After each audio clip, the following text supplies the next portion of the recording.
Good morning children, welcome to Praveen tutorial. आज maths NCERT class 8 का लेके आया हूँ, जो चल रहा था अल्टरनेट डे करके। उसमें अलजेब्रा है एक्सरसाइज 8.2 का। 8.2 का क्वेश्चन नंबर 1 मैंने बता दिया था। आज है क्वेश्चन नंबर 2। थोड़ा ध्यान से देखिए क्वेश्चन क्या कह रहा है, करना कैसे है।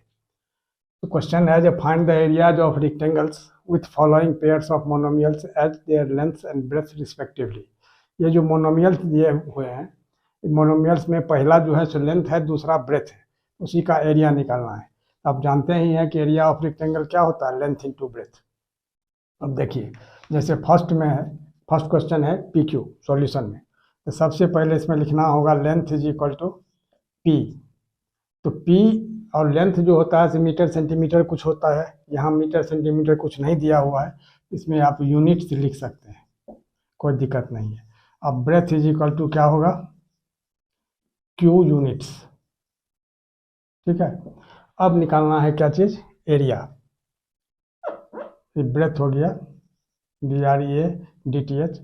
अब एरिया, तो एरिया इज इक्वल टू क्या होता है, लेंथ इनटू ब्रेथ, यानी L फॉर लेंथ और B फॉर ब्रेथ। तो लेंथ कितना है, P इंटू Q। तो यहाँ क्या हो जाएगा, PQ। जैसे मान लीजिए 4 और 5 रहता तो 4 5 या 20 कर देते, लेकिन P और Q को मल्टीप्लाई भी करते हैं तो PQ ही होगा। लेकिन एरिया हमेशा स्क्वायर यूनिट्स में होता है, इसलिए इसको स्क्वायर यूनिट्स निश्चित लिख दीजिएगा। ये हो गया फर्स्ट का। सेकंड में जैसे दिया हुआ है, गौर कीजिए। सेकंड में क्या है क्वेश्चन, 10m और 5mn, 10m और 5n, mn नहीं है n। तब इसमें क्या होगा, लेंथ हो जाएगा 10m और ब्रेथ हो जाएगा 5n।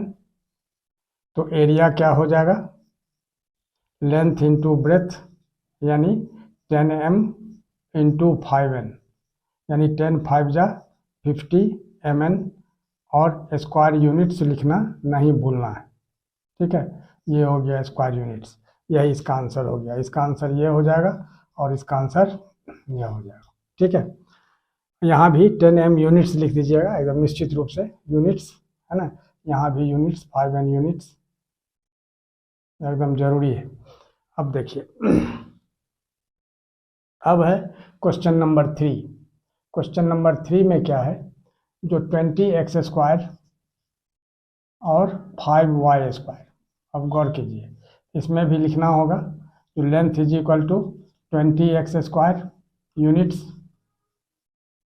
अब breadth is equal to 5y² units. थोड़ा सा ध्यान दीजिएगा, यूनिट्स। अब एरिया क्या हो जाएगा, A for area, length into breadth, यानी कितना, 20x² इंटू 5y²।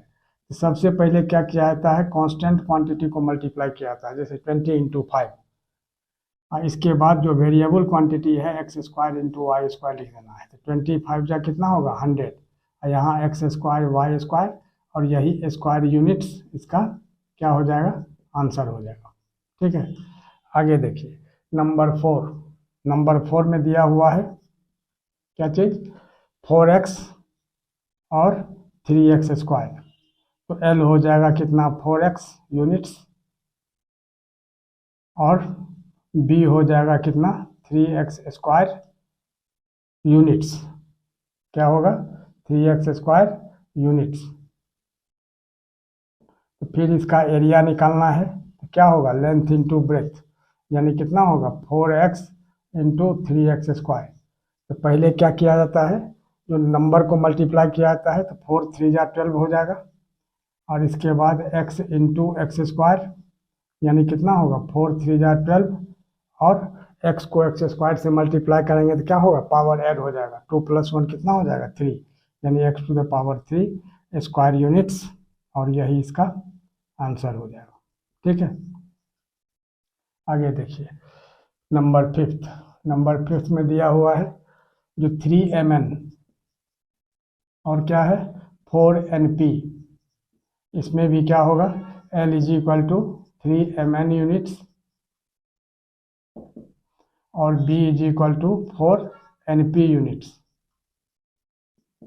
अब एरिया इज इक्वल टू क्या होगा, लेंथ इंटू ब्रेथ, यानी 3mn इंटू 4 NP। अब गौर कीजिए 3 into 4 into M into N into N, क्योंकि 2 n है, और फिर लास्ट में P, तो 4 3 जा कितना होगा 12। यहाँ M N स्क्वायर P, और यही स्क्वायर यूनिट्स इसका आंसर हो जाएगा। और इसी तरह का क्वेश्चन वाइज, एक्सरसाइज वाइज, और अभी तो यह जो है सो इजी क्वेश्चन सब है, आराम से हो जाता है। इसके बाद टफ क्वेश्चन भी आएंगे क्वेश्चंस। और NCERT का अगर ये हो जा रहा है तो फिर RS Agarwal, RD Sharma, CK Bansal, Monika Kapoor, जितने भी बुक अवेलेबल हैं उन सब से भी इम्पोर्टेंट और हार्ड क्वेश्चंस जो सॉल्व किया जाएगा। इसलिए आप लोग इनिशियली माने शुरू से, ये फाउंडेशन है, शुरू से थोड़ा ध्यान से देखिए, और इसी तरह से मैं आप तक पहुंचाता रहूँगा क्वेश्चन का सॉल्यूशन। और इसके लिए आप लोग लाइक, शेयर और सब्सक्राइब जरूर करें। धन्यवाद।